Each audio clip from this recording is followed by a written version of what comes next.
Adviser का, अपना nutrition and wellness adviser का मैंने डिप्लोमा किया है। जो हमारी संस्था है वो अमेरिका से, मिशिगन सिटी एडा से रजिस्टर्ड संस्था है, जिसके द्वारा मैंने ये, और आज उसी के आधार पे मैं बताऊंगा कि कैसे हम अपने आप को स्वस्थ रख सकते हैं, हम अपने आप को कैसे निरोगी रख सकते हैं। हम देखिए, दो चीजें होती हैं, एक तो होता है वेलनेस और एक होता है इलनेस। यदि आप बीमार हैं, मैं भी उसके ऊपर चर्चा करूंगा, तो आपको डॉक्टरों की जरूरत है। और यदि आप अपने आप को बीमार नहीं होना चाहते हैं तो इस टाइप के प्रोग्रामों की जरूरत है। यदि आप अपने आप को बीमारी से दूर रखना चाहते हैं तो आज का प्रोग्राम आपके लिए बहुत अच्छे से काम करेगा। तो हम अपनी बात को करेंगे दोस्तों। नो डाउट डॉक्टर साहब ने बोला था कि पहला सुख निरोगी काया, दूसरा सुख कुछ घर में माया। और मैं हमेशा बात करता हूं कि न्यूट्रिशन आपकी बॉडी और माइंड के लिए बहुत बहुत नितांत आवश्यक होते हैं। तो जो न्यूट्रिशन के बारे में आज जो बातचीत होगी और उसके बारे में जो मैं बातचीत करूंगा, वो बातचीत आपके लिए बहुत कुछ देके जाएगी। और आज पहला सुख जो निरोगी काया है वो सबसे इंपॉर्टेंट। लेकिन आज इस टाइप की बातें करने की जरूरत क्यों पड़ रही है हमें? आज हमें हेल्थ के ऊपर बात, या हमें हेल्थ की जागरूकता करना, या हेल्थ को अवेयर करने के लिए लोगों को क्यों जरूरत पड़ रहा है? क्योंकि हमने देखा है कि आने वाले कुछ सालों में, पिछले सालों का रिकॉर्ड देखें तो नो डाउट हम लोगों ने पिछले 20-25 साल में आर्थिक उन्नति की है। आज से 25 साल पहले जो लोग किराए के मकान में रहते थे, आज उनके खुद के मकान है। आज से 25 साल पहले जो मोटरसाइकिल पे घूमते थे, आज वो कारों में घूम रहे हैं। नो डाउट हमने और हमारी पीढ़ी ने, आने वाली पीढ़ी ने बहुत अच्छे से आर्थिक उन्नति की है। लेकिन हमने एक कहावत को चरितार्थ किया है कि कुछ पाने के लिए कुछ खोना पड़ता है, और हम लोगों ने अपनी हेल्थ को खोया दोस्त। आज से 25 साल पहले जिन बीमारियों के हम नाम तक नहीं जानते थे, वो बीमारियां आज हमारे घर में, हर घर में अपना स्थान बनाती जा रही हैं। और हर आदमी कहीं ना कहीं किसी न किसी विशेष प्रकार की बीमारी से पीड़ित रहता है। तो आज की जो चर्चा है, आज जो युग चल रहा है, अब जो युग आ गया है, मैं बता दूं आपके लिए कि जो अभी डॉक्टर साहब ने बोला था कि पहला सुख निरोगी काया, और हम लोग बोलते हैं कि स्वास्थ्य ही हमारी सबसे बड़ी पूंजी है, सबसे बड़ा धन है। हम यदि स्वस्थ हैं तो हम सबसे अमीर हैं, सबसे बड़े आदमी हैं। आपने जाने अनजाने में एक कहावत सुनी होगी, और वो कहावत थी कि हेल्थ इज वेल्थ। हमने कई बार सुनी लेकिन इस पर कभी गौर नहीं किया, है नहीं, कि हेल्थ इज वेल्थ। लेकिन आज का जो समय है, जो अभी सिनारियो चल रहा है, इस पिछले 2 सालों में, इस पूरे प्रोटोकॉल, पूरे पेंडेमिक सिचुएशन में हमें एक चीज समझ में आई है कि वाकई हेल्थ ही वेल्थ है। मैंने बड़े बड़े लोगों को देखा है, ऐसे अमीरों को देखा है जिनकी 100 करोड़ की बर्थ थी और वो अपने आप को बचा नहीं पाए और उनको कोरोना लेके चला गया। तो हेल्थ इज वेल्थ। एक और बहुत अच्छा मैंने पढ़ा था, एक हमारे, मैंने आपने पढ़ा होगा कि survival of the fittest, Charles Darwin का एक सिद्धांत है, बहुत बड़े चिंतक हैं, और उन्होंने एक सिद्धांत दिया था कि सर्वाइवल, अब आने वाले जमाने में वही आदमी सर्वाइव कर पाएगा जो फिट है। और मैं बता दूं आप लोगों के लिए कि ये जो टाइम चल रहा है, ये जो टाइम है, इन दोनों कहावतों को चरितार्थ करने का समय आ चुका है। मैं बताऊं आपके लिए दोस्तों कि आने वाला जो समय है वो इस बात पर निर्भर करेगा कि आपकी हेल्थ कितनी, आप कितने फिट हैं, आपकी इम्यूनिटी कितनी मजबूत है। आपको यदि नौकरियां मिलेंगी तो आपको एक पासपोर्ट मिलेगा, इम्यून पासपोर्ट रहेगा। और अब अभी लोग विदेश यात्रा पर गए थे तो वही इम्यून पासपोर्ट हमारा काम कर रहा था। हम देखा जा रहा था, हमें बार बार चेकिंग हो रही थी कि आपकी इम्यूनिटी कितनी मजबूत है। तो वही लोग अपने परिवार के साथ को सर्वाइव कर पाएंगे, वही लोग आगे जाके विदेशों की यात्रा कर पाएंगे, वही लोग आगे जाके सर्विस या नौकरियां जॉब कर पाएंगे जिनकी इम्यूनिटी अच्छी होगी। और मैं बता दूं कि आने वाला जो टाइम है, जिनके शरीर में इम्यूनिटी होगी, दुनिया उनके कदमों में होगी। वही लोग इस दुनिया में अपना कुछ वर्चस्व बना पाएंगे, वही लोग आगे जाके कुछ कर पाएंगे। तो बात करते हैं अपन कि क्या पूरी दुनिया जब हेल्थ की बात कर रहा है तो मनोज भैया क्या ऐसा हो गया है कि सभी लोग बीमार हो गए हैं? ऐसा नहीं है। कुछ आंकड़े हैं, हमारे डॉक्टर साहब हमेशा बताते हैं, मैं डॉक्टर साहब के हमेशा सानिध्य में रहा हूँ, और वो हमेशा बताया करते थे कि मनोज भाई ऐसा नहीं है कि सभी बीमार हो गए हैं। दुनिया में 5% लोग ऐसे हैं जिनको कोई बीमारी नहीं है, वो एकदम फिट हैं और तंदुरुस्त हैं और बढ़िया अच्छी स्वस्थ लाइफ जी रहे हैं। लेकिन पूरी दुनिया में देखा जाए तो 12% लोग ही ऐसे हैं जो बीमार हैं, जिनको कोई ना कोई बीमारी है, उनको वो बीमारी मालूम भी है और उस बीमारी से रिलेटेड डॉक्टर से वो कंसल्ट में है और वो डॉक्टर के कंसल्ट में रहते हैं और उस टाइप की दवाइयां लेते रहते हैं। ऐसे सिर्फ 12% लोग हैं। लेकिन दुनिया में 83% लोग ऐसे हैं जिनको हम सब क्लिनिकल बोलते हैं, या मैं अपनी भाषा में बोलूं तो उनको सेमी बीमार कहते हैं। ये जो 83% लोग हैं, आज मैं इन्हीं लोगों से, या आज का जो प्रोग्राम है वो ना तो 5% लोगों के लिए है, यदि आप अटेंड करो तो बहुत अच्छी बात है। ये 12% लोग जो रोगी हैं उनके लिए भी नहीं है, यदि आप अटेंड करेंगे तो बहुत अच्छा ज्ञान लेके जाएंगे। लेकिन आज मैं जो बात करने वाला हूँ, आज का जो प्रोग्राम है वो उन 83% लोगों के लिए है जो सब क्लिनिकल हैं, जो सेमी बीमार हैं, जिनको ये लगता ही नहीं है कि हमें भी कुछ हो सकता है। हमेशा हम लोग एक बात कहते हैं कि मनोज भाई हम तो अमृत पी के आए हैं, जो कुछ होगा हमारे पड़ोसी के लिए होगा, हमें कभी कुछ नहीं होगा। और कहानियां सुनाते हैं कि बताओ यार मेरे साथ का था, और अभी जो 4 जनवरी से लेके 26 जनवरी के बीच में जो ठंड पड़ी थी, 26 का 28-29 तक जो ठंड थी, उसमें कई लोगों को स्ट्रोक की बीमारी, कई लोगों को हार्ट अटैक, कई लोगों को लकवा लग गया, कई लोगों को, बहुत सारे लोग हैं जो कोमा में चले गए।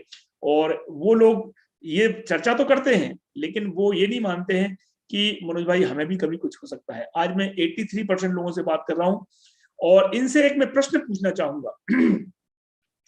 ये लोग, कभी भी इनसे बोलो कि आप ये ऐसा क्यों नहीं करते हो, आप सुबह उठ के मॉर्निंग वॉक पे क्यों नहीं जाते हो, या आप फलाना सप्लीमेंट्स क्यों नहीं लेते हो, या आप अपने आप में योगा क्यों नहीं करते हैं, तो ये लोग बोलते हैं कि हमें क्या करने की जरूरत है, मैं तो फिट हूँ, सब बढ़िया है। उनको ये लगता है कि जब बीमार होंगे तभी ये सब चीजें की जाती हैं। ऐसा नहीं है, ये स्वस्थ रखने के लिए वेलनेस इंडस्ट्री है जो आपको और स्वस्थ रखती है।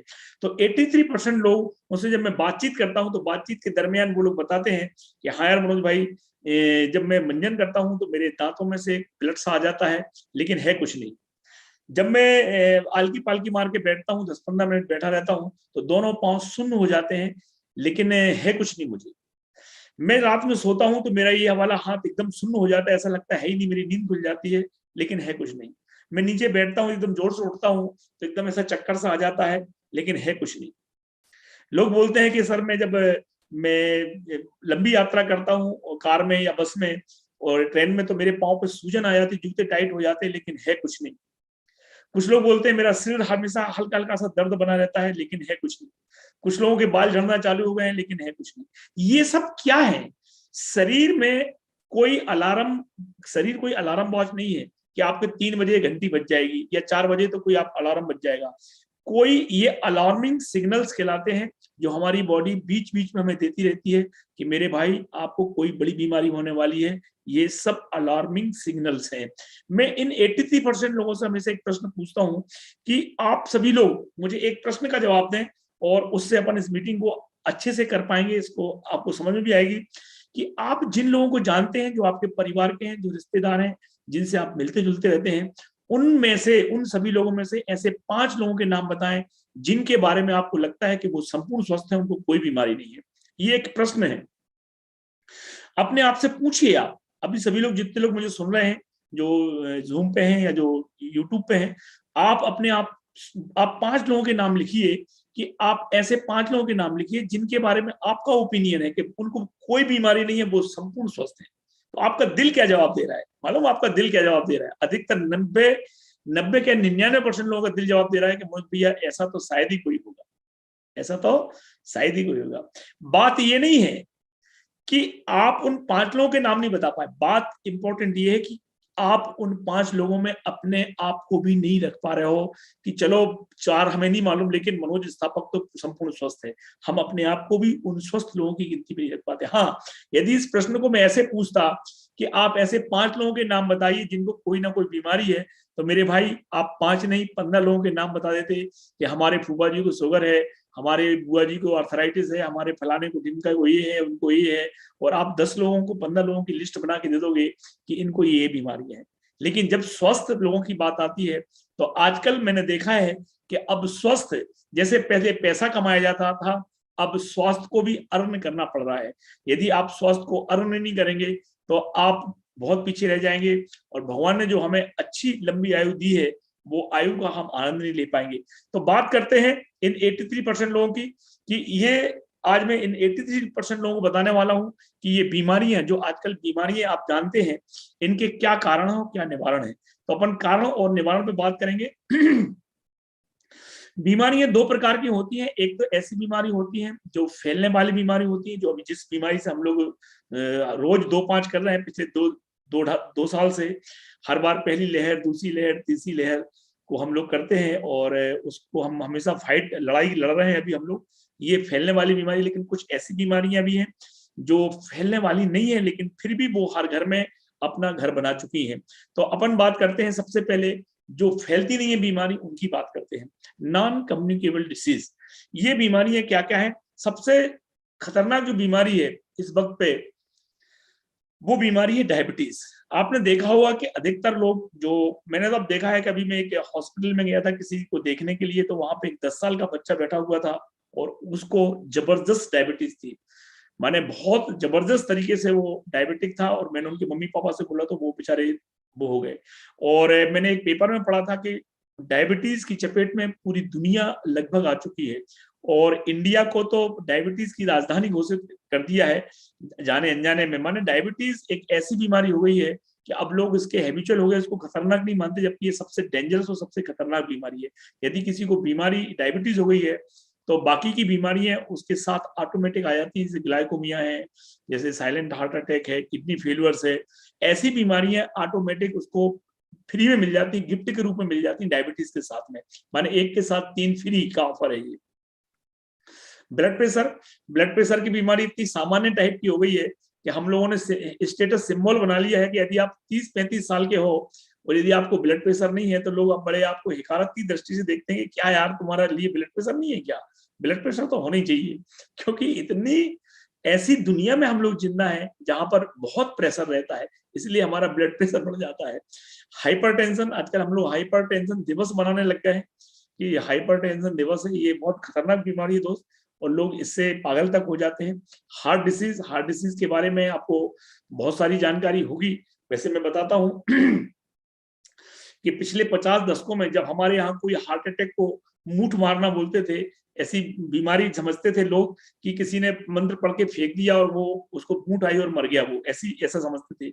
लेकिन अब पिछले 50 सालों में या 5 दशकों में ये बीमारी शहरों में बहुत ज्यादा तीव्रता से बढ़ी। WHO का कहना था कि सन 2010 के बाद पूरी दुनिया में जितने हार्ट के रोगी हैं उनमें से 60 से 70% लोग इंडियन होंगे। दूसरी एक और रिपोर्ट आई थी, उस रिपोर्ट में ये था कि जो कार्डियोवास्कुलर डिसीज हैं, जैसे स्ट्रोक हो गया या जो अपना हार्ट अटैक हो गया, इन बीमारियों से जो मौतें होती हैं उनमें से 50% लोग ऐसे होते हैं जो 50 साल से 70 साल के बीच के होते हैं। वो उम्र होती है दोस्त जब उनकी बहुत कच्ची गृहस्थी होती है, बच्चे शादी के लिए होते हैं, या आप खुद बोलते हो अरे यार बताओ यार वो तो ऐसे ही स्थान पे चला गया जब उसके परिवार को उसकी सख्त जरूरत थी। तो ये बीमारी बहुत खतरनाक बीमारी, और इंडिया में डायबिटीज के बाद सबसे खतरनाक बीमारी है तो वो हार्ट अटैक है। अस्थमा की बीमारी है, अधिकतर लोगों को अस्थमा हो जाता है। अर्थराइटिस है, थायराइड है, ऑस्टियोपोरोसिस है, स्पॉन्डिलाइसिस है, ओबिसिटी है। ओबिसिटी का तो कहने ही क्या, हमारी इंडिया तो सबसे टॉप पे पहुंचती जा रही है। और कैंसर, ये कुछ बीमारी है जो फैलने वाली नहीं है। मुझे घुटनों में दर्द है, मेरे साथ आप दिन भर घूमोगे, क्या आपको घुटनों में दर्द हो जाएगा? नहीं। हाँ, लेकिन मुझे यदि कोई फैलने वाली बीमारी है, कोविड है, और आप मेरे साथ 1 घंटे भी रह जाओगे दोस्त, तो आपको तत्काल कोविड हो जाएगा। तो कहने का मतलब मेरा ये है कि ये फैलने बीमारी नहीं है, लेकिन यही बीमारियां आज सबसे ज्यादा हमारे घर में स्थान बनाती जा रही है, हमारे रिश्तेदारी में, हमारे परिवार में। हम ऐसा शायद ही कोई व्यक्ति होगा आज मुझे जो सुन रहा है, इन बीमारियों में से कोई ना कोई परिचित आपका एक ना एक ऐसा है इन सब में से कोई ना कोई एक बीमारी उसको है। ये बीमारियां क्यों होती हैं, इनके रीजन पे बात करें तो पता लगता है सबसे बड़ा जो खतरनाक रीजन है वो है टेंशन। आज की जिंदगी में इतना टेंशन हो गया है दोस्त जिसका कोई हिसाब नहीं, हर छोटी छोटी बात का टेंशन लेता है। अभी पिछले 2 साल से तो मैं समझता हूँ कि शायद ही कोई ऐसा व्यक्ति होगा जिसको टेंशन नहीं हो। यदि आपके पास में आके कोई छींक दे तो आपको टेंशन हो जाता है, कोई खांस दे तो टेंशन हो जाता है। आजकल हमारी लाइफ स्टाइल सेडेंटरी हो गई है, हम लोग घूमना फिरना ज्यादा, मेहनती काम कम करते हैं, बैठने के काम ज्यादा करते हैं। एयर पॉल्यूशन बढ़ता चला जा रहा है, एयर पॉल्यूशन तो है ही, उसके बाद स्मोकिंग। हमारे इंदौर में बताते, इंदौर के बारे में एक बात पेपर में आया था कि यदि कोई व्यक्ति इंदौर में रोज 10 किलोमीटर बाइक चलाता है तो वो 4 सिगरेट के बराबर धुआं अपने फेफड़ों में इनहेल कर लेता है। अब 4 सिगरेट के बराबर धुआं तो वो इनहेल कर ही लेता है, उसके बाद वो जब कहीं खड़ा होता है पान की दुकान पे, सिगरेट और पीता है। माने करेला और ऊपर से नींद चढ़ा। हमारे आजकल केमिकल का यूज बहुत ज्यादा हो रहा है, हर चीज में केमिकल है मेरे भाई। ऐसी कोई चीज नहीं है, चाहे वो आप पेस्ट कर रहे हो, चाहे वो आप तेल लगा रहे हो, चाहे वो आप शैम्पू कर रहे हो, मार्केट की 99% चीजें ऐसी हैं जिनमें कोई ना कोई हार्मफुल केमिकल का उपयोग हुआ है, और वो केमिकल का उपयोग हम नियम कर रहे हैं, चाहे वो सब्जियां खा रहे हो, चाहे वो हम फल फ्रूट खा रहे हो, हर चीज में केमिकल है। फिजिकल इनएक्टिविटी, आजकल मैंने देखा है कि हमारे चौबे जी रोज मॉर्निंग सेशन चलाते हैं, लेकिन कितने कम लोग आते हैं, आप खुद ही देखते हो। पुअर ईटिंग हैबिट्स, हमारी इतनी पुअर ईटिंग हैबिट्स हो चुकी है कि हम लोगों को बाजार की चीजें ज्यादा पसंद आती है। जो पौष्टिक खाना बनता है, जो हमारे एम्बिक्यून का जो खाना बनता है, वो आपको पसंद नहीं है, और आप बाजार की पिज्जा, बर्गर, समोसा, कचौरी ये बहुत ज्यादा खाते हैं। सॉरी। तो ये जो चीजें हैं, ये चीजें, ये वो रीजंस हैं जिनके कारण ये बीमारी हो रही है। लेकिन कुछ बीमारी ऐसी हैं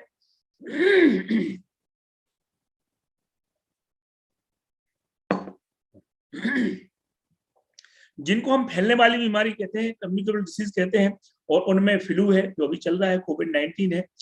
इसके बाद कंजक्टिवाइटिस है, आपने देखा होगा आंखों की बीमारी फैल जाती थी, यानी कॉमन कोल्ड है जो अधिकतर फैलता है, डेंगू है, आपने देखा होगा, मलेरिया है, ये जो बीमारी है, हेपेटाइटिस बी है, ट्यूबरकुलोसिस है, ये बीमारियां क्यों फैलती हैं? इनके फैलने का सीधा सीधा सा कारण है, ये बीमारी या तो किसी वायरस के कारण या किसी बैक्टीरिया, फंगस के कारण फैलती है।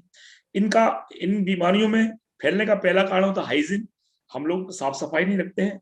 हमारी लो इम्यूनिटी, जिसके बारे में आज अपन चर्चा करेंगे, इम्यूनिटी को कैसे मजबूत किया जाए, उन लोगों को ये बीमारी जल्दी हो जाती है, जल्दी सर्दी जुकाम हो जाता है, जल्दी फ्लू हो जाता है, जल्दी, है नहीं। हम लोग गलत खाना खाते हैं, जो रखे हुए खाने को खाते हैं, हमारे यहाँ पानी शुद्ध नहीं मिलता है, और ये जो बीमारियां हैं ये एक आदमी से दूसरे आदमी को फैलाने में मदद करती है। माने हम एक दूसरे से मिलते हैं या एक दूसरे से हाथ मिलाते तो बीमारियां फैल जाती हैं। ये बीमारियां मैंने बताया था, इनके कारण बताए क्यों फैलती हैं, और बीमारियों के बताया। लेकिन बात करते हैं कि ये कमजोर इम्यूनिटी कैसे होती है हमारी इम्यूनिटी कमजोर कैसे हो जाती है।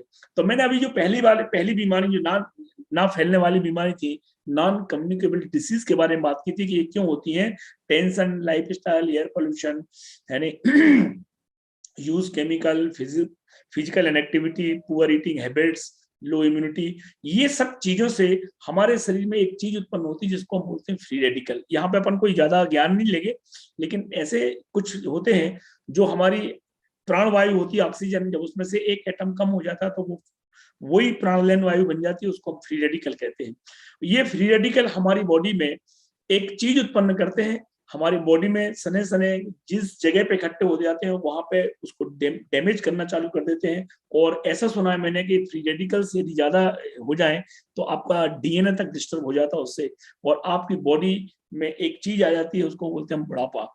ये फ्री रेडिकल हमारे शरीर को पहले बुढ़ापा नामक बीमारी देते हैं, और जैसे ही हम बूढ़े होते हैं हमारी इम्यूनिटी बहुत कमजोर है। अब बुढ़ापे का संबंध उम्र से नहीं है, नो डाउट कि आप 70 साल के हो, बुढ़ापा है, लेकिन उसका मतलब ये नहीं है कि आपकी इम्यूनिटी कमजोर हो जाएगी। इम्यूनिटी का सीधा संबंध है हमारी फाउंडेशन से। तो बात कर रहे थे कि बूढ़ा शरीर कैसा होता है, माने मेन बीमारी क्या है, आप अपने शरीर को बूढ़ा, 36 साल का आदमी भी 63 साल के बराबर बूढ़ा हो चुका है आजकल। यदि देखे जाए, यदि आप किसी मशीन पे स्कैन करवाएंगे अपनी बॉडी को तो पता लगा आप कहने के लिए 36 साल के हो, मैंने एक महिला थी, उनको मैंने बॉडी स्कैन किया, मात्र 27 साल की थी, और आप मानेंगे नहीं, आपको बड़ा विकट वो होगा, उनकी जो बॉलीजिकल एज है वो निकली थी 62 ईयर। 62 ईयर, बताओ 27 साल की उम्र में आपकी बॉडी 62 साल जैसा व्यवहार करने चालू कर दिया है, तो आप कल्पना करिए कि आपको कितनी नाना प्रकार की बीमारी हो जाएंगी।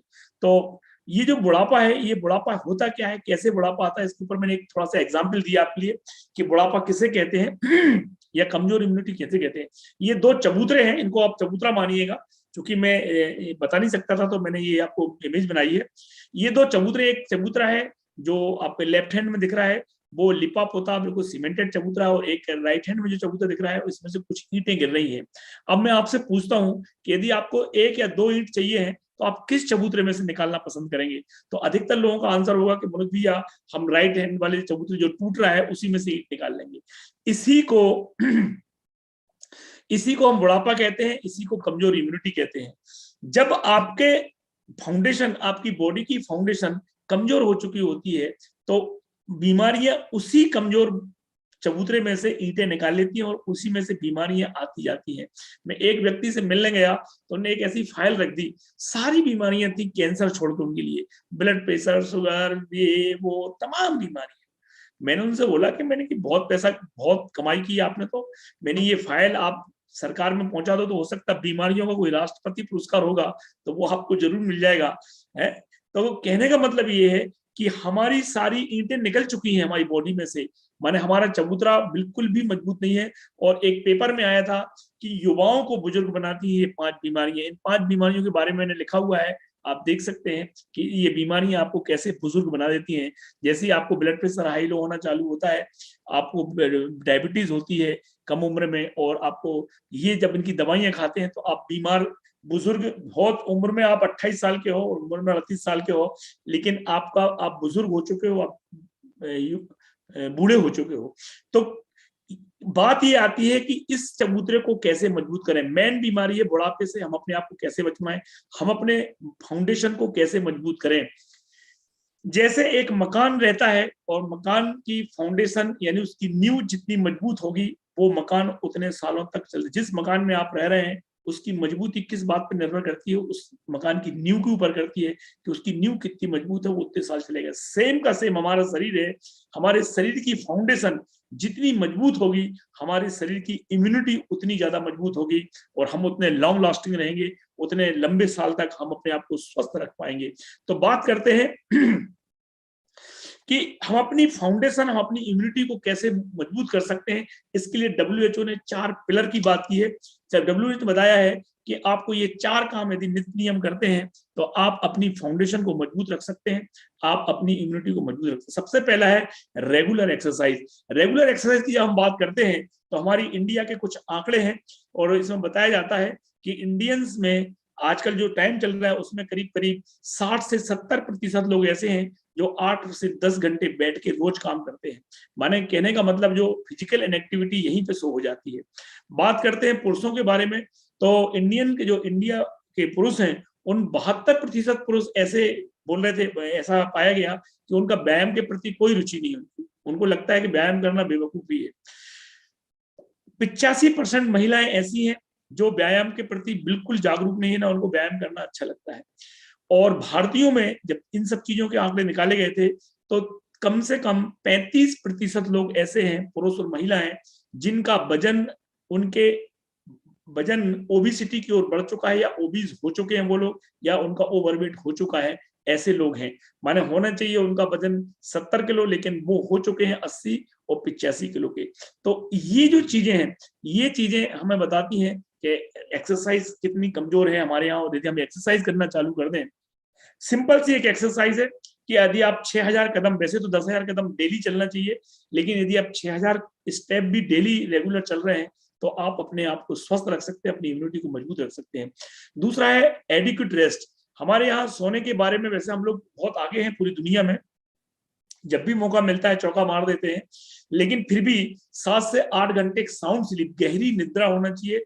मैंने एक किताब पढ़ी थी, उसमें लिखा था कि आपको टीवी 1 घंटे पहले बंद कर देना चाहिए सोने से पहले, खाना 2 घंटे पहले खा लेना चाहिए सोने के। कहने का मतलब ये है कि यदि आप टीवी देखते देखते सो रहे हैं तो आप अपने आप को कोई ना कोई बीमारी देने वाले हैं। जिस रूम में आप सोते हैं उसमें टीवी होने नहीं चाहिए आपके। यदि टीवी देखते, कई लोगों की आदत रहती है कि टाइमर लगा के टीवी देखते रहते वहीं सो जाते हैं, है नहीं, ऐसी नींद में आप कोई ना कोई अपनी बीमारी दे देंगे।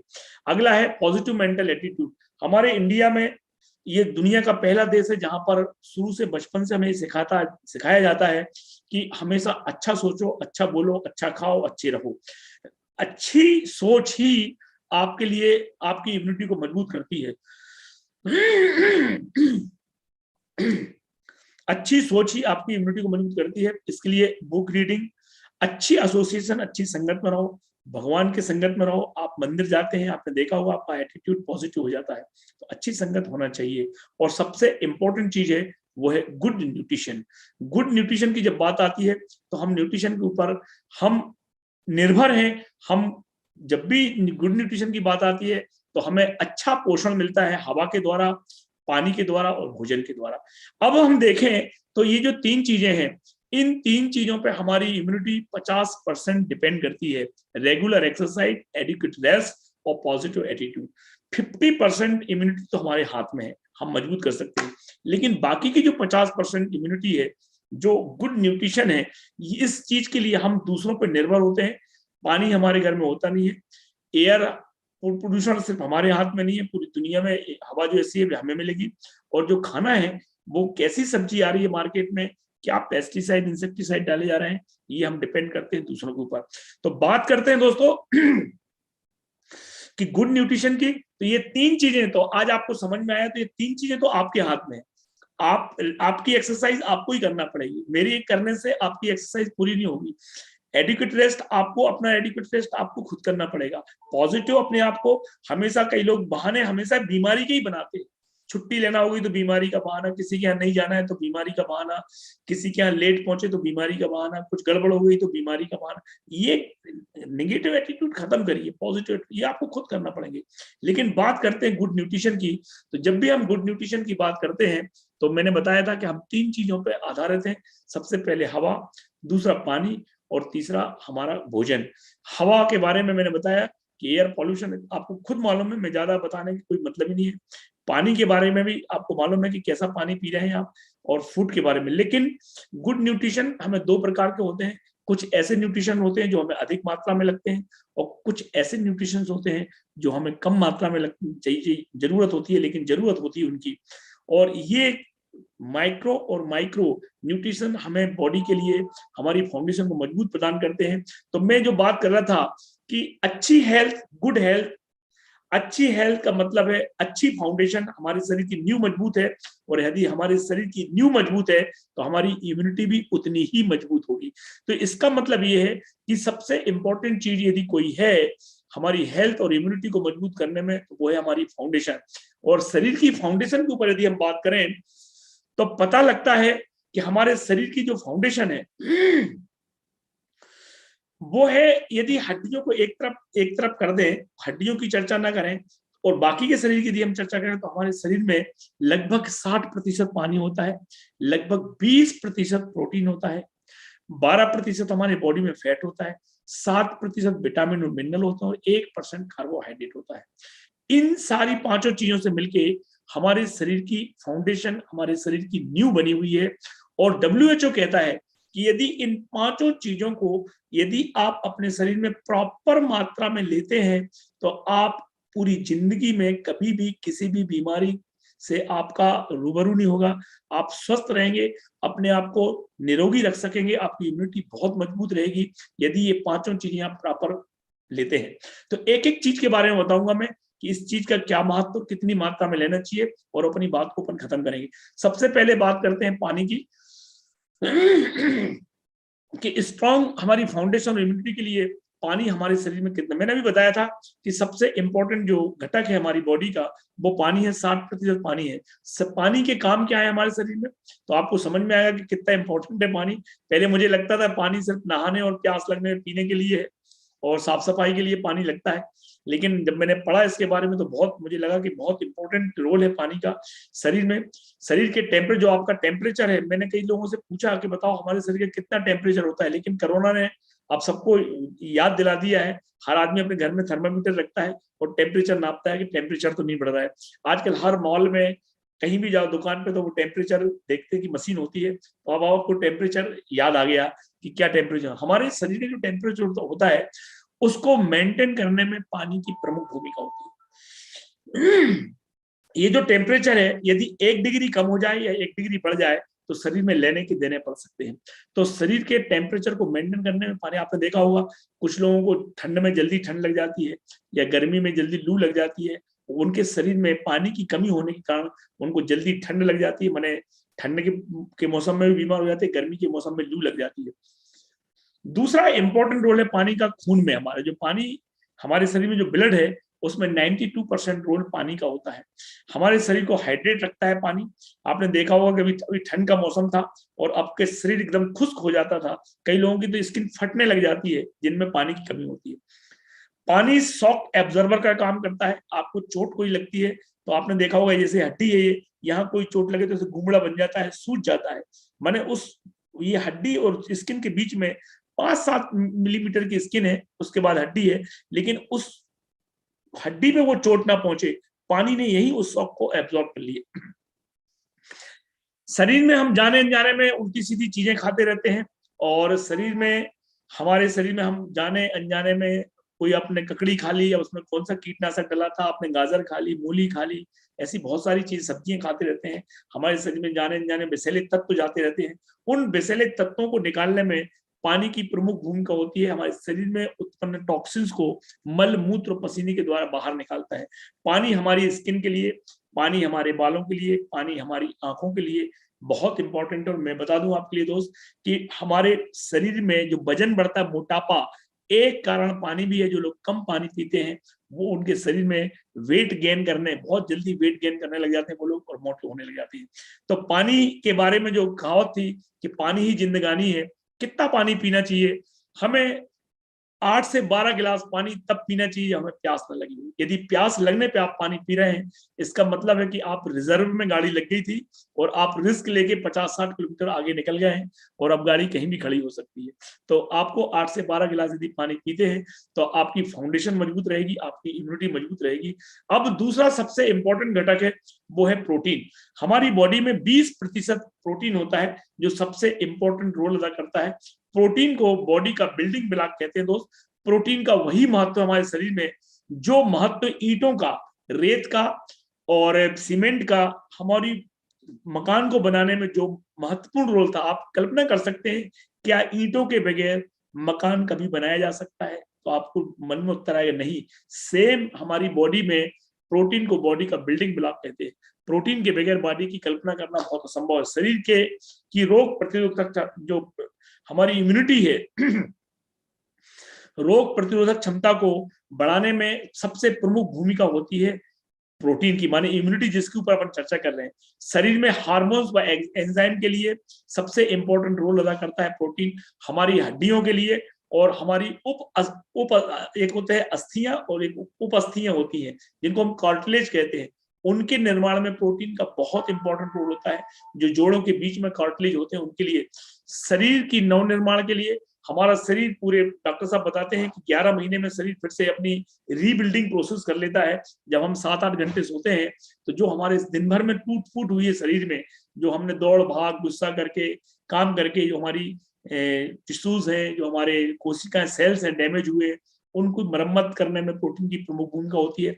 लिगामेंट कोशिकाओं को मजबूती प्रदान करता है। हमारी स्किन के लिए, हमारे बालों के लिए, हमारे नाखूनों के लिए प्रोटीन अति आवश्यक है। और कितना प्रोटीन लेना चाहिए, मैं बताता हूं आपके लिए कि जितना हमारा बॉडी का वजन है उतने ग्राम प्रोटीन हमें लेने की जरूरत है। एक एग्जाम्पल के लिए, मान लो आप 60 केजी के हैं तो आपकी बॉडी को 60 ग्राम प्रोटीन रिक्वायर है।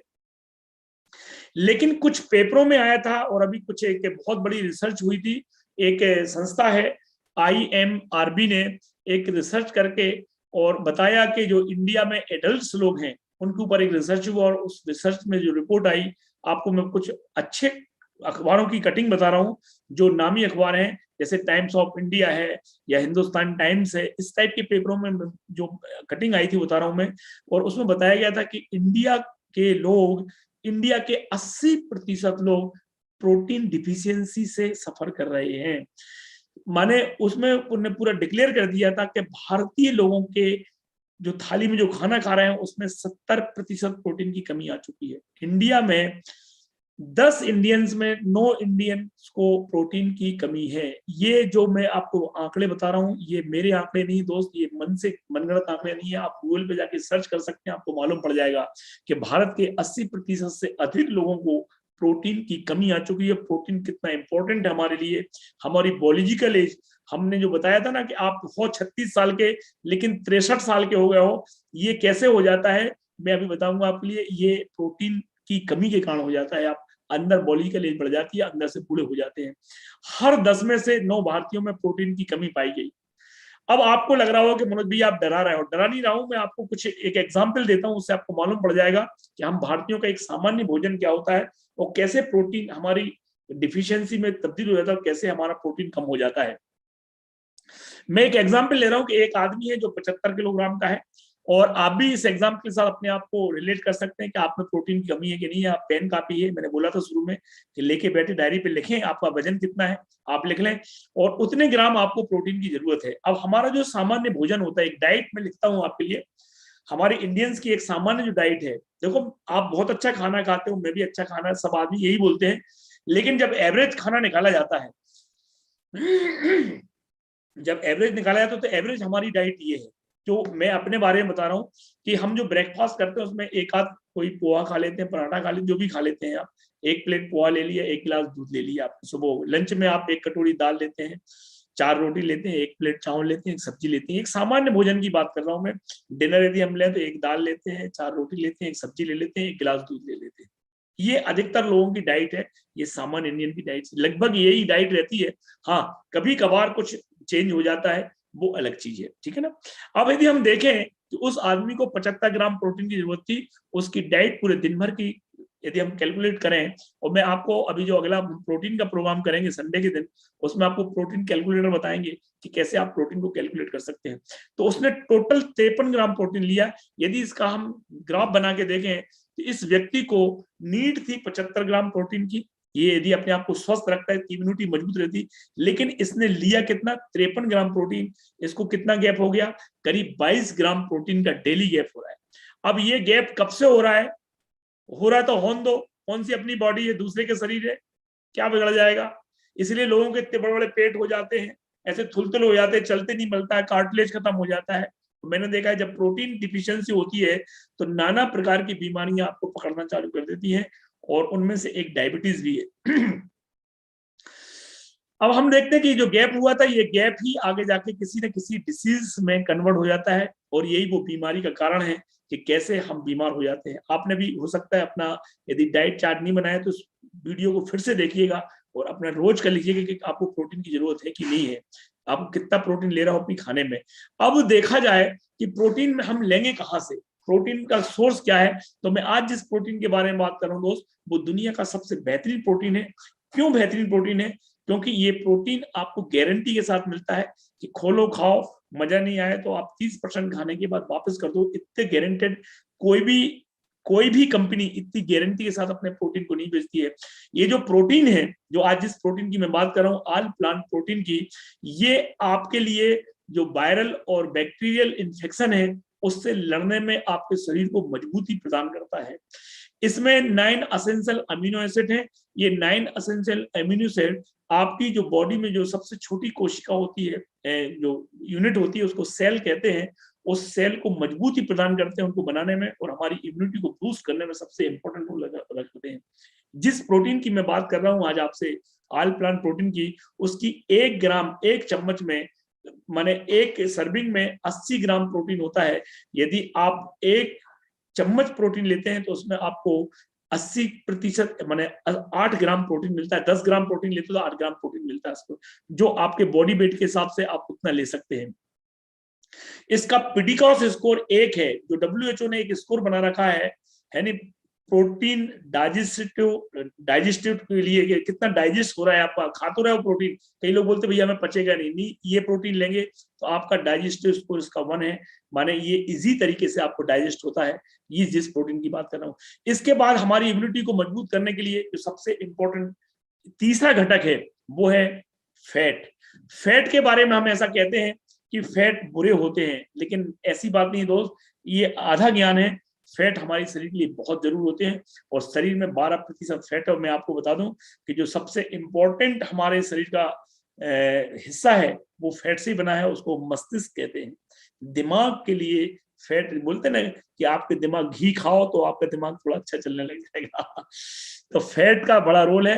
फैट 2 प्रकार के होते हैं, एक अच्छा फैट होता है, एक बैड फैट होता है। बैड फैट कैसे पता लगाएंगे, कोई अपनों केमिस्ट्री नहीं पढ़ना है। जो फैट रूम टेम्परेचर पे जम जाए उन फैट को हम बैड फैट कहते हैं, और ऐसे फैट को खाना, यदि आप 40 साल के ऊपर हैं तो आपको खाना बिल्कुल बंद कर देना चाहिए, खाने नहीं चाहिए। अब हम गुड फैट की बात करते हैं। ये जो गुड फैट होते हैं वो जमते ना जमने वाले फैट होते हैं, जिनमें हम अधिकतर तेल होते हैं। आपने देखा होगा कि कुछ तेल हैं जो बिल्कुल जमते नहीं है, और अधिकतर लोग बोलते हैं कि वनस्पति घी खाने से अच्छा है कि तेल खा लो, ये आपको कम नुकसान करेंगे। लेकिन अच्छे फैट भी दो प्रकार के होते हैं, एक होता है ओमेगा 3 और एक होता है ओमेगा 6। ओमेगा 3 किन में पाया जाता है, आप थोड़ा ध्यान दें, क्या आप ये चीजें रोज रेगुलर खा रहे हैं, अपने बॉडी वेट के हिसाब से खा रहे हैं क्या? अलसी में होता है, अखरोट में होता है और ठंडे समुद्र की मछली में होता है। पहली बात तो हमारे इंडिया के आसपास कहीं ठंडे समुद्र है ही नहीं, आपको मेडिटेरियन जाना पड़ेगा और वहां पर यूरोप में ठंडे समुद्र होते हैं। ओमेगा 6 सभी प्रकार के तेलों में पाया जाता है। अभी डब्ल्यूएचओ का एक रेशियो आया था कि यदि आपको अपनी इम्यूनिटी को मजबूत रखना है, अपनी फाउंडेशन को मजबूत रखना है और आप घातक बीमारियों से अपने आप को बचाना चाहते हैं, तो ओमेगा 3 ओमेगा 6 का एक रेशियो है, यदि 1:5 के हिसाब से यदि 1 भाग ओमेगा 3 ले रहे हो तो 5 से 10 भाग तक आप ओमेगा 6 ले सकते हैं। अब आप देखिएगा कि आपकी डाइट में आप क्या 1 भाग ओमेगा 3 आप अलसी डेली खाते हैं या अखरोट डेली खाते हैं या समुद्र की मछलियों का आप ले पाते हैं? तो नहीं ले पाते हैं। और मैं तो बताऊं कि जो जैसे मैं ब्राह्मण हूं, तो मुझे तो ओमेगा 3 मेरा तो जीरो ही निकलता हमेशा, मुझे तो लेना बहुत जरूरी है। ये क्यों इंपॉर्टेंट है, इसके क्या काम है? सबसे इंपॉर्टेंट रोल होता है हमारे ओमेगा 3, इसको 3 क्यों बोलते हैं? इसमें एक ईपीए होता है, एक डीएचए होता है, एक एएलए होता है। जो ईपीए है माने फैटी एसिड 3 होते हैं उसमें, एक तो एएलए होता है, एक ईपीए होता है, एक डीएचए होता है।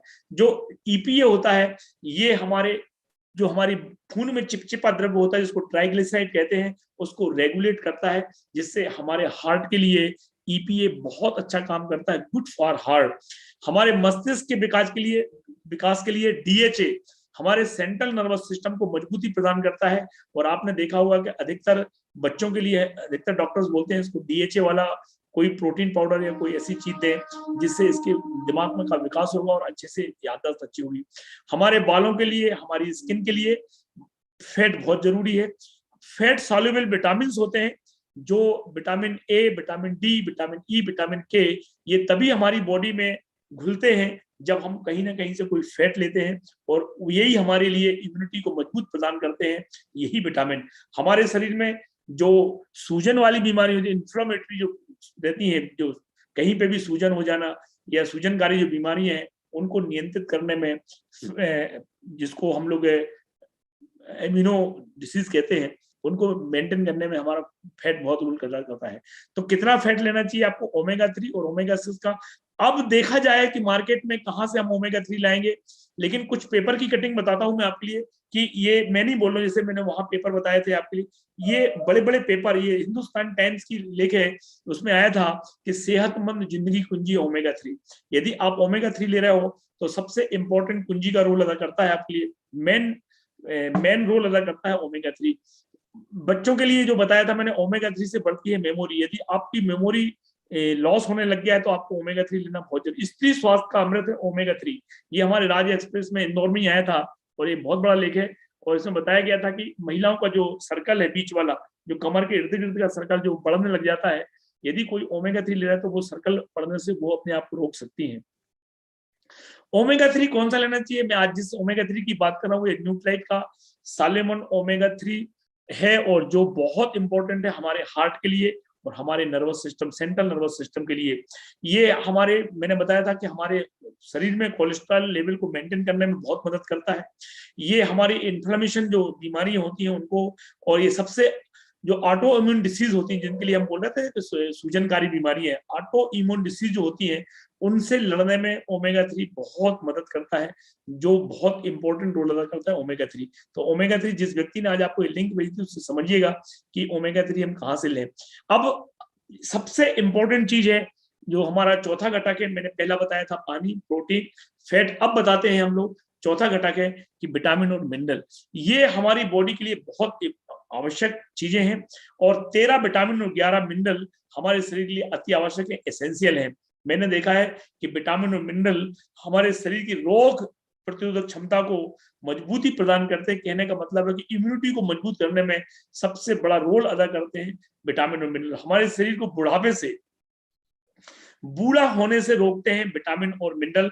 हड्डियों को मजबूती प्रदान करते हैं में अहम भूमिका निभाते हैं विटामिन और मिनरल। शरीर के सभी तंत्र, जितने भी तंत्र, स्वतंत्र तंत्र हो चाहे पाचन तंत्र हो, किसी भी तंत्र की बात करें, चाहे वो कोई भी सिस्टम हो, उस सिस्टम को मजबूती प्रदान करने में प्रमुख भूमिका होती है विटामिन और मिनरल की। और मैं बता दूं आपके लिए कि सबसे इंपॉर्टेंट जो खतरनाक बीमारी है वो है बूढ़ा होने की बीमारी। ये एंटी एजिंग होते हैं, हमारे शरीर को बूढ़ा होने से रोकते हैं विटामिन और मिनरल। 13 विटामिन और 11 मिनरल हमारी बॉडी को नितांत आवश्यक है, लेकिन मैं 13 विटामिन और 11 मिनरल की तो बात नहीं कर पाऊंगा। यहाँ पे 2 विटामिन और 2 मिनरल के बारे में बताऊंगा। क्यों बताना जरूरी है? क्योंकि आपको तभी समझ में आएगा कि ये कितने इंपॉर्टेंट होते हैं। मैं एक विटामिन सी की बात करता हूं जो बहुत इंपॉर्टेंट होता है। ये एंटीऑक्सीडेंट का काम करता है हमारी बॉडी में, एंटी एजिंग का काम करता है, और ये पावरफुल इम्यूनिटी बिल्डर होता है हमारी बॉडी में। हमारी बॉडी को इन कोरोना जैसी महामारियों से बचाने में काम करता है।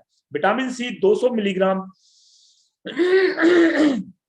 लेना चाहिए। ये हमारे बॉडी के लिए बहुत नितांत, जो लगभग 2 से 4 बड़े ऑरेंज के बराबर होता है। ये 200 milligram vitamin C daily diet में हमें लेना ही लेना चाहिए। ये करता क्या है? ये हमारे टिश्यूज की ग्रोथ, उसके डेवलपमेंट, उसके रिपेयर के लिए बहुत अच्छा काम करता है। जो हमारे शरीर में कोलेजन है उसके लिए मजबूती प्रदान करता है।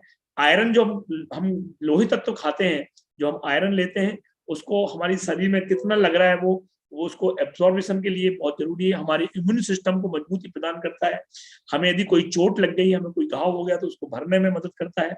हमारे दांतों में जो हमारे गम्स होते हैं, जो आपको पायरिया की बीमारी हो जाती है, हमारे कार्टिलेज के निर्माण के लिए, ये मुंह से संबंधित सारी बीमारियों के लिए विटामिन सी बहुत बहुत इंपॉर्टेंट होता है।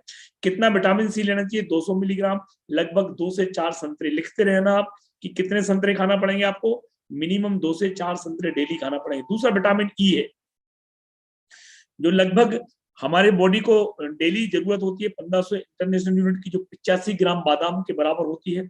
और ये क्या काम करता है? एंटी एजिंग का काम करता है, एंटीऑक्सीडेंट का काम करता है, और इम्यूनिटी बिल्डर का काम करता है।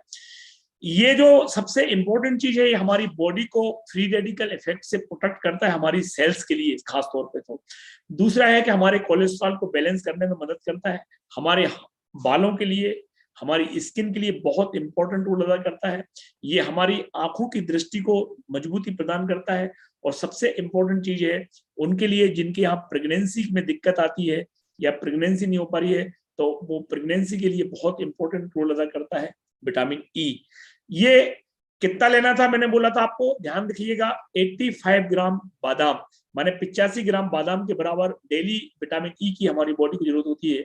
अब ये तो 2 विटामिन थे, 2 मिनरल की बात और करूंगा और बात को खत्म करेंगे अपन। कि 2 मिनरल है, एक तो आयरन है हमारी बॉडी में जो बहुत इंपॉर्टेंट रोल अदा करता है। आयरन मिनरल ही वो मिनरल होता है जो हमारे शरीर में, पूरे शरीर में ऑक्सीजन के जो जो अपना रहता है ट्रांसपोर्टेशन, पूरे शरीर में हमारे रोम रोम को ऑक्सीजन की आवश्यकता होती है, और पूरे शरीर में ऑक्सीजन का ट्रांसपोर्टेशन करता है, इधर से उधर तक भेजने में मूल रोल अदा करता है आयरन। आयरन हमारे जो लाल ब्लड रेड सेल्स होते हैं उनको बनाने में मजबूती करता है, हमारी मेमोरी को मजबूती प्रदान करने में। और हमारे शरीर में जो आपने देखा हो, अधिकतर लोग शाम के समय थक जाते हैं, वो फटिकनेस जो आती है उसके लिए खत्म करता है आयरन। आयरन कितना लेना चाहिए? लगभग 8 से 15 मिलीग्राम आयरन की रोज जरूरत है।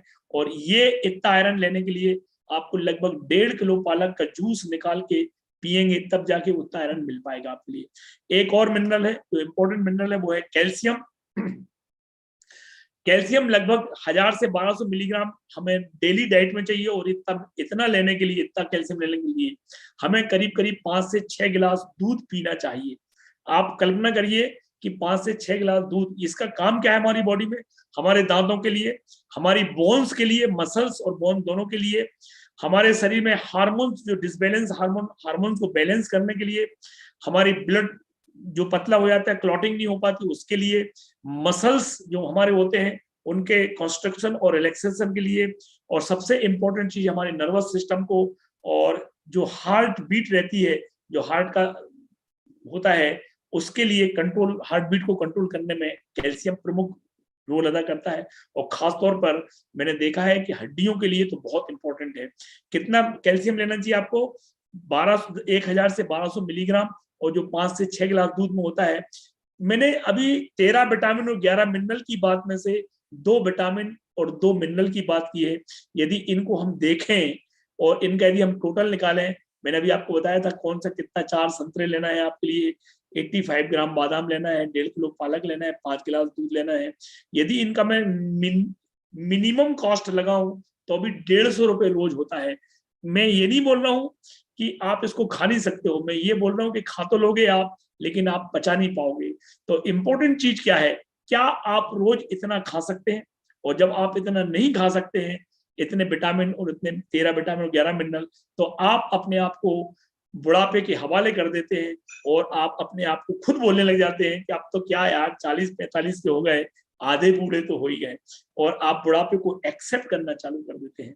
दोस्तों, यदि आप इतना नहीं ले पा रहे हैं, ईट हार्ट ईट स्मार्ट, तो आपको मैं एक बहुत अच्छा एक प्रोडक्ट बताने वाला हूं जिसका नाम है न्यूट्रालाइट का डेली। ये न्यूट्रालाइट का यदि डेली लेते हैं आप, इसमें 13 विटामिन और 11 मिनरल आपको मिलते हैं। ये जो इसमें जो विटामिन और मिनरल्स होते हैं, इस न्यूट्रालाइट डेली में एक बहुत इंपॉर्टेंट मिनरल होता है आयरन और आयोडीन, जो आपके नर्वस सिस्टम को और आपकी मेंटल परफॉर्मेंस को ठीक करता है।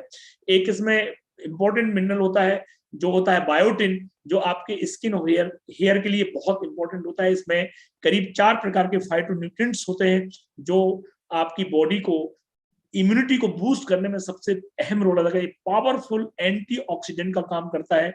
यदि आप रोज एक डेली लेते हैं, जिस व्यक्ति ने बुलाया है उससे पूछेगा कि डेली क्या होती है और आपको क्यों लेना चाहिए। अब अभी मैं क्या करना चाहिए उस पर बात कर रहा हूँ, क्या नहीं करना चाहिए, डोंट्स के ऊपर बात कर रहा हूँ, और वो है 1% हमारी बॉडी में कार्बोहाइड्रेट होते हैं। ये इन चीजों को यदि आप कम से कम लेंगे तो आप लॉन्ग लास्टिंग रहेंगे। शक्कर और शक्कर से बनी चीजें, आलू और आलू से बनी चीजें, मैदा और मैदे से बनी चीजें, साबूदाना और साबूदाने से बनी चीजें, नमक और नमक से बनी चीजें, पेपरमेंट और पेपरमेंट से बनी चीजें, ये जितना कम लेंगे दोस्त उतने अपने आप को स्वस्थ रख पाएंगे। और मैंने देखा है कि यही चीजें हम ज्यादा खाते हैं। हम लोग जाने अनजाने में एक कहावत बोलते हैं, और मैं हमेशा बोलता हूँ कि बड़े भाग्य मानव तुम, you are a lucky person, कि भगवान ने आपको इंसान बनाया था। ऐसा सुनने में आता है कि 84 लाख योनियों को पार करने के बाद ये मानवपन मिलता है। अगली योनि में हम फिर से इंसान बनेंगे, इस बात की कोई गारंटी नहीं है दोस्त। और हमेशा मैंने देखा है कि हम लोग अपने शरीर को ऐसे यूज कर रहे हैं जैसे किसी और की, आपने कभी साइकिल मांग के चलाई होगी या मोटरसाइकिल मांग के चलाई होगी, और आपने देखा होगा कि कभी वो मोटरसाइकिल गिर जाए या साइकिल आपके हाथ से गिर जाए तो आपको कोई दुख नहीं होता है। वैसे ही मैंने देखा है कि हम लोग अपने शरीर को भी उसी तरीके से यूज कर रहे हैं या उसी तरीके से यूज करते हैं। मैंने देखा है कि हम लोगों को दुश्मनों की जरूरत नहीं है, हम अपने शरीर के खुद भारी दुश्मन है, बहुत अच्छे दुश्मन है। बहुत मैंने देखा है कि टेंशन तो है ही आपकी लाइफ में, वायु प्रदूषण आपको गिफ्ट में मिला हुआ है, केमिकल का यूज हम कर ही रहे हैं, पेस्टिसाइड इंसेक्टिसाइड, इन सब के बावजूद भी हम बाज नहीं आते हैं। हम कहीं ना कहीं तंबाकू खा रहे हैं, सिगरेट ले रहे हैं, शराब भी पीते रहते हैं। हम अपने शरीर की वो दुर्गति करते हैं, और हम बोलते जरूर हैं कि जमाना हमसे है, हम जमाने से नहीं। हम हमेशा वक्त बे वक्त हमेशा मुंह से निकल ही जाता है कि मनोज भैया जमाना हमसे है, हम जमाने से नहीं। मैंने देखा है कि हम लोगों को जमाने की तो बहुत चिंता है, अभी कहाँ चुनाव हो रहे हैं, कौन जीतने वाला है, कौन पार्टी क्या है, ये मंदिर मस्जिद जमाने भर की चीजें, लेकिन जिससे जमाना है उसकी हमें बिल्कुल भी चिंता नहीं है। उसके बारे में हम बिल्कुल भी बेफिक्र घूमते रहते हैं। और जब कोई बड़ी बीमारी या कोई डिसीज हमें लग जाती है, फिर हम डॉक्टरों के चक्कर लगाते हैं। दोस्त, मैं आपको बताता हूं कि एक छोटी सी बाइक लेते हैं, एक छोटी सी हम कार लेते हैं, और उसकी साल भर में 2 से 3 सर्विसिंग करवाते हैं, और एक सड़ी सी मोटरसाइकिल पे 5 से 6 हजार, और एक कार पे 12 से 20-15 हजार का हम खर्चा करते हैं। ये खर्चा हम क्यों करते हैं, क्यों उसकी सर्विसिंग करवाते हैं? कभी अपने आप से पूछना, क्यों करवाते हैं? तो आपका जवाब होता है कि भैया सर्विसिंग के बाद वो बाइक अच्छी चलने लग जाती है, खड़खड़ फड़फड़ बंद हो जाती है, एवरेज अच्छा हो जाता है। भगवान ने आपको इतनी अच्छी मशीन दी थी, कभी आपने इसकी सर्विसिंग के बारे में सोचा? तो आप बोलोगे कि मनोज भैया शरीर की कौन सी सर्विसिंग होती है, काय की सर्विसिंग, कैसी सर्विसिंग, ये भी कोई सर्विसिंग करवाने की बात है? हम शरीर इस मशीन को बहुत यूज करते हैं दोस्त, दिन रात यूज करते हैं, लेकिन कभी भी इसके ऊपर एक पैसा भी खर्च नहीं करते दोस्त। मैं बता दूं, आज मैं एक ऐसी कंपनी की बात करने जा रहा हूं, न्यूट्रालाइट, जिसने एक हमारी बॉडी को सर्विस करने के लिए एक अच्छा कोर्स बनाया है, हमारी इम्यूनिटी को बूस्ट करने का एक डोज बनाया है।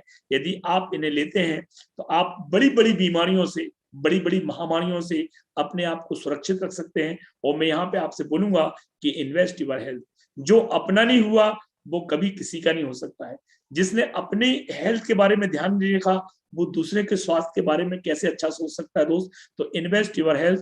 यहाँ पर मैं आपको बता रहा हूँ कि हमारी कंपनी, ये आपकी फाउंडेशन जिसकी मैं बात की थी कि प्रोटीन लेना चाहिए, पानी आपके घर में है, प्रोटीन लेना चाहिए, आपको फैट लेना चाहिए और 13 विटामिन और 11 मिनरल लेना चाहिए। वो तीनों चीजें WHO से प्रमाणित हैं। आप आल प्लान प्रोटीन लें, न्यूक्लियाइड डेली लेंगे, 13 विटामिन 11 मिनरल मिल जाएंगे।